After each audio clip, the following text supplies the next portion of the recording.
जय हिंद साथियों, नमस्कार। आज के इस वीडियो में बायोलॉजी के मोस्ट इम्पोर्टेंट चैप्टर कोशिका के बारे में अध्ययन करने वाले हो। तो चलिए समझते हैं आखिर कोशिका क्या होता है। कोशिका को इंग्लिश में सेल कहते हैं। सेल अर्थात कोशिका। कोशिका जो है शरीर की सबसे छोटी संरचनात्मक एवं क्रियात्मक इकाई होती है, जिसे यूनिट ऑफ बॉडी कहा जाता है।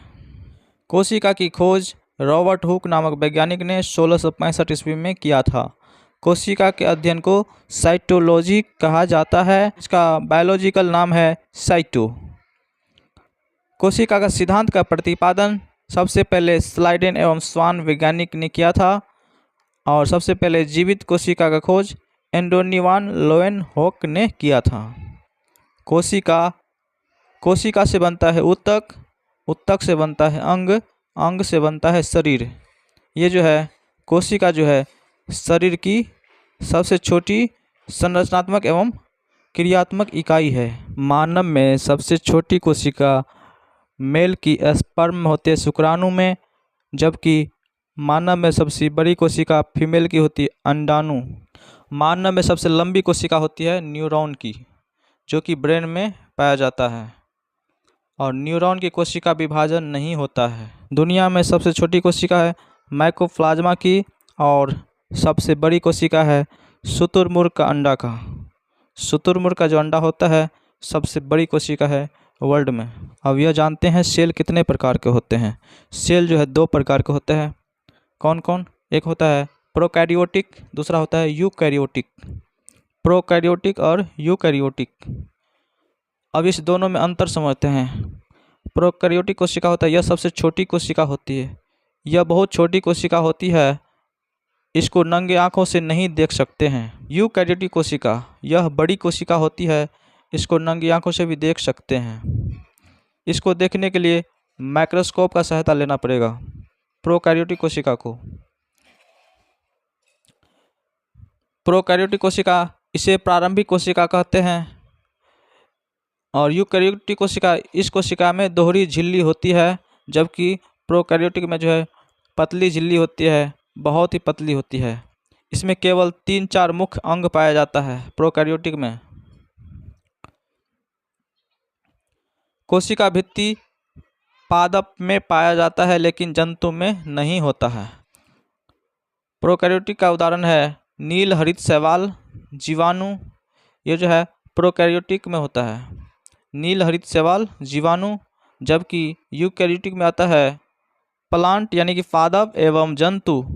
पादप एवं जंतु आता है यूकैरियोटिक में। हम लोग किस में आते हैं? मनुष्य जो आते हैं यूकैरियोटिक कोशिका में। जंतु में कौन सा कोशिका पाया जाता है? यूकैरियोटिक। और नील हरित शैवाल और जीवाणु में जो है प्रोकैरियोटिक कोशिका पाया जाता है। प्रोकैरियोटिक कोशिका, इसमें केंद्रक बिना झिल्ली के होते हैं, जबकि यूकैरियोटिक में केंद्रक पूर्ण विकसित होता है।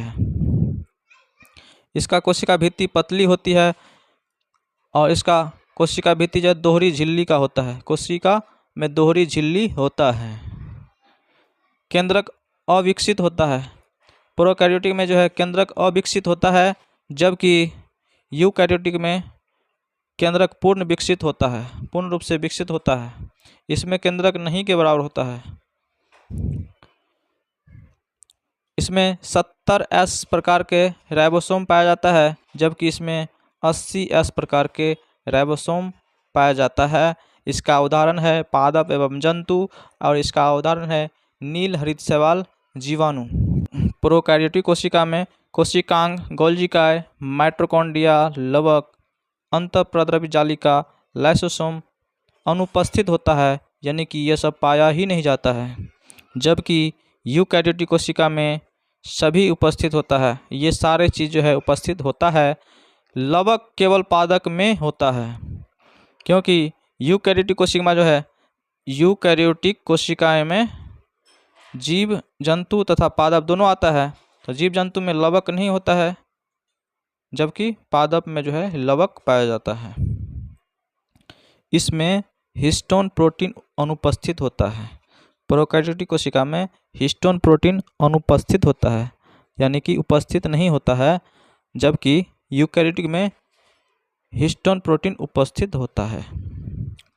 प्रोकैरियोटिक में राजधानी अनुपस्थित होता है, अनुपस्थित यानी कि राजधानी नहीं होता है, जबकि यूकैरियोटिक कोशिकाओं में यानी कि पादप कोशिकाओं में और जंतु कोशिकाओं में रसधानी उपस्थित होता है।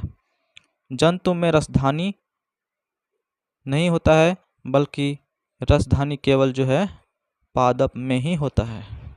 चलिए अब समझते हैं कोशिका के अंग के बारे में। कोशिका के अंग के बारे में यानी कि कोशिका के अंदर कौन कौन से अंग होते हैं जिसे कोशिकांग कहते हैं। कोशिकांग, तो कोशिका के अंदर होता है सबसे पहले कोशिका झिल्ली। कोशिका झिल्ली के बारे में समझते हैं। कोशिका झिल्ली को इंग्लिश में मेम्ब्रेन कहते हैं। यह जंतु तथा पादप दोनों में पाया जाता है।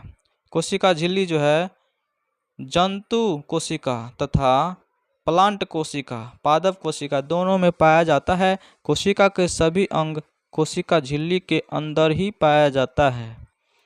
कोशिका के जितना भी अंग है, कोशिका में जितने भी अंग है सब इसी झिल्ली के अंदर पाया जाता है। यह सेल है, सेल के बाहर एक झिल्ली टाइप का होता है और इस झिल्ली के अंदर ही कोशिका के जितने भी अंग है सब पाए जाते हैं। यह प्रोटीन का बना होता है। कोशिका झिल्ली जो है प्रोटीन का बना होता है, इसे प्लाज्मा झिल्ली भी कहते हैं। कोशिका झिल्ली का दूसरा नाम प्लाज्मा झिल्ली भी है। यह कोशिका के सबसे बाहर पाया जाता है एक परत के रूप में। कोशिका के सबसे बाहर पाया जाता है एक परत के रूप में। ये जो सबसे बाहरी परत है उसको बोलते हैं कोशिका झिल्ली। ये पादप में भी है और जंतु में भी है। यह पादप कोशिका का फिगर है और यह जंतु कोशिका का फिगर है। तो इस फिगर के माध्यम से कोशिका के बारे में समझते हैं। चलिए धीरे धीरे से समझने का प्रयास करते हैं। दूसरा है कोशिका भित्ति। कोशिका का दूसरा अंग है कोशिका भित्ति, जिसे सेल वाल कहते हैं। यह केवल प्लांट में पाया जाता है। सेल वाल जो है केवल पादप में ही पाया जाता है, पेड़ पौधों में ही पाया जाता है। यह सुरक्षा तथा आकार प्रदान करता है। यह सेल्यूलोज का बना होता है।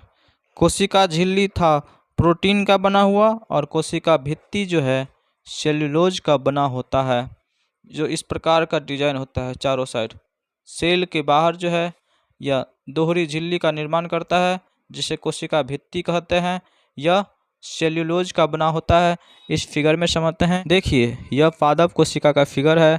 इसमें जो है बाहरी एक ऐसे ही भित्ति है जिसको कहते हैं कोशिका भित्ति। यह जो है जंतु कोशिका में नहीं पाया जाता है, ओनली पादप कोशिका में पाया जाता है। केवल जो है पादप कोशिका यानी कि प्लांट सेल में ही पाया जाता है, जबकि जंतु कोशिका में नहीं होता है।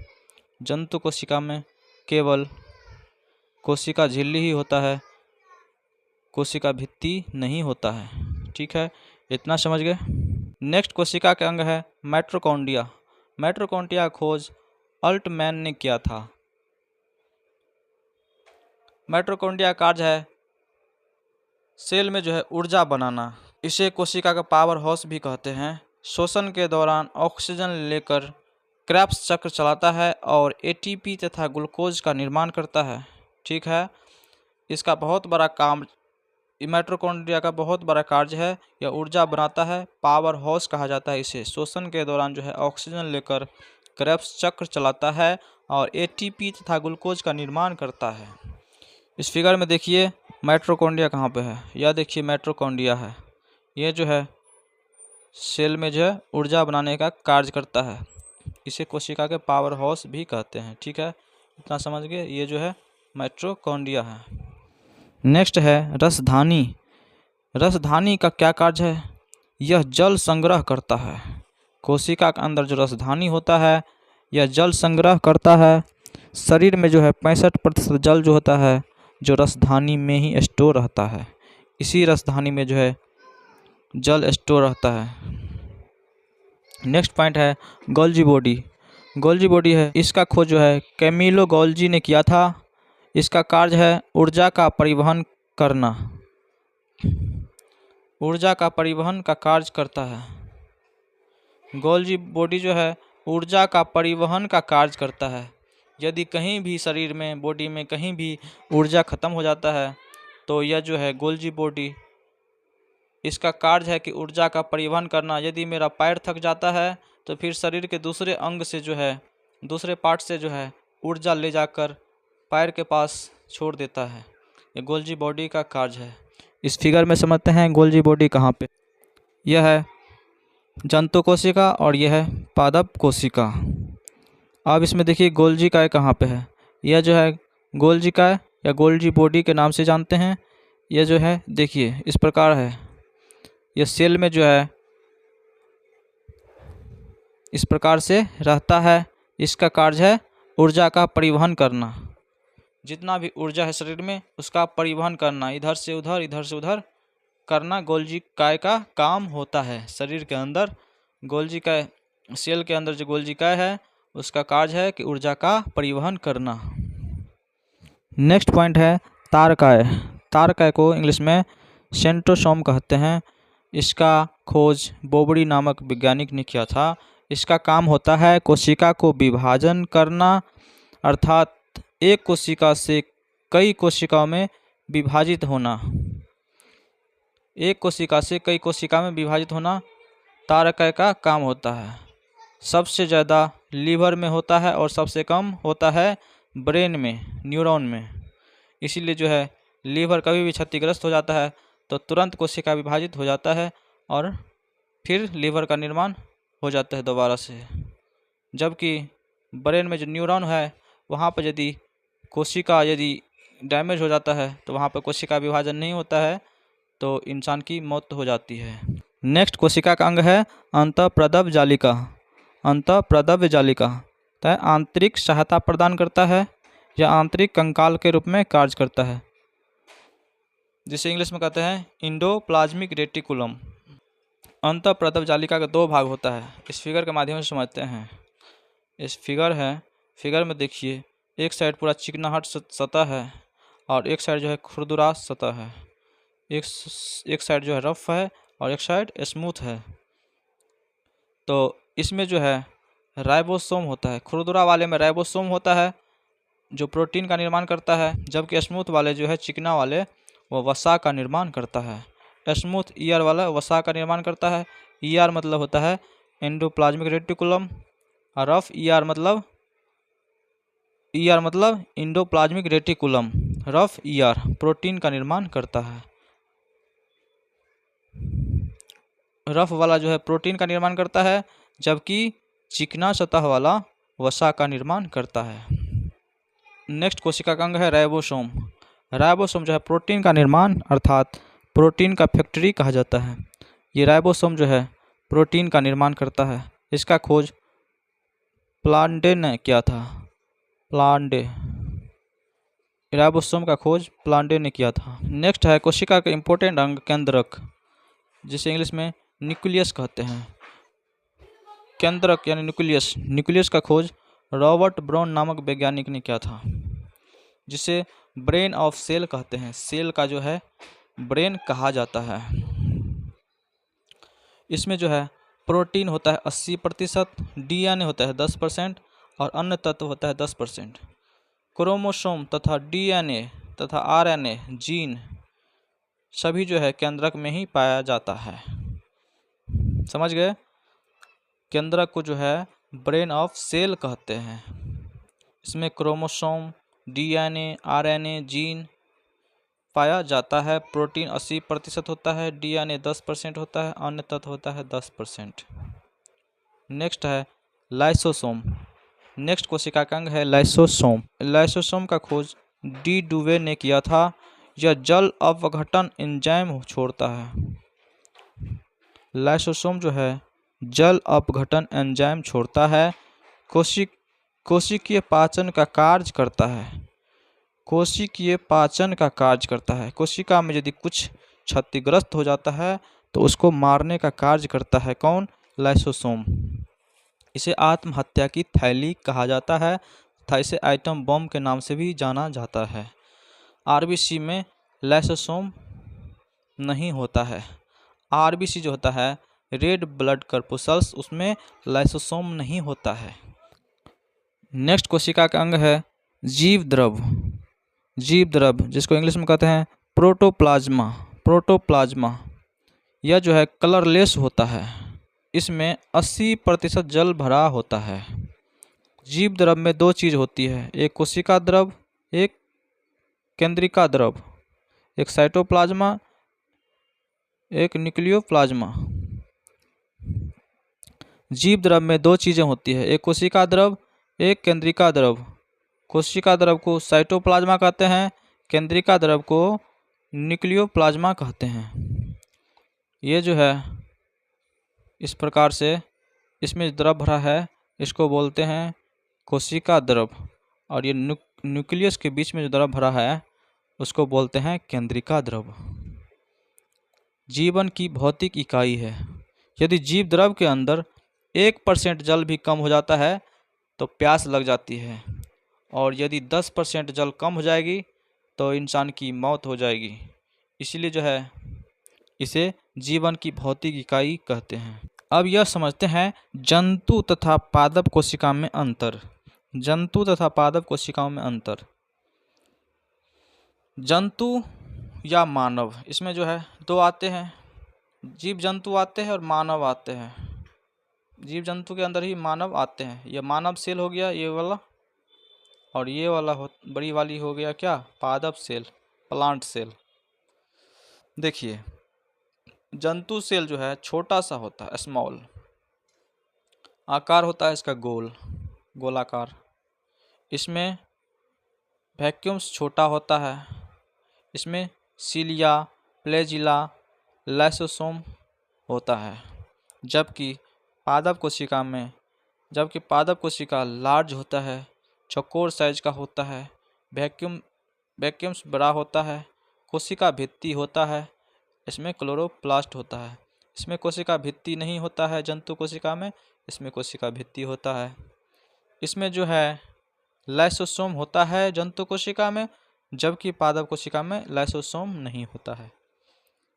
अब देखिए दोनों में कॉमन क्या है, यानी कि कौन सा ऐसा अंग है कोशिका के जो दोनों में पाया जाता है। तो कोशिका झिल्ली, माइटोकॉन्ड्रिया, राइबोसोम, गोल्जी बॉडी, केंद्रक, सेंट्रोसोम, ये सब जो है दोनों कोशिका में पाया जाता है। पादप कोशिका और जंतु कोशिका, ये सब चीज़ जो है दोनों में पाया जाता है। इसीलिए इसको जो है इस प्रकार से फिगर में दिखाया हूँ, ताकि समझ में आ जाए कि ये सब चीज़ जो है दोनों में पाया जाता है।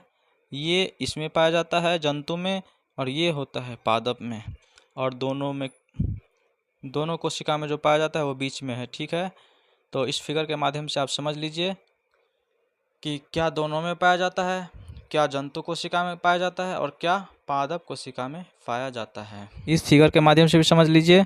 देखिए कोशिका भित्ति जो केवल पादप कोशिका में पाया जाता है, जबकि जंतु कोशिका में कोशिका भित्ति नहीं पाया जाता है। इसमें लाइसोसोम होता है, इसमें लाइसोसोम नहीं होता है। इसमें जो है रिक्तिका छोटा होता है, इसमें रिक्तिका बड़ा होता है, बिग साइज का होता है, जिसे वैक्यूम्स कहते हैं। यहाँ भी बताया गया था कि वैक्यूम्स जो है इसमें छोटा होता है, इसमें बड़ा होता है। मैं आशा करता हूँ कि कोशिका के बारे में आप अच्छी तरह से समझ गए होंगे। तो मिलते हैं नेक्स्ट वीडियो में नए टॉपिक के साथ। तब तक के लिए जय हिंद, जय भारत, वंदे मातरम।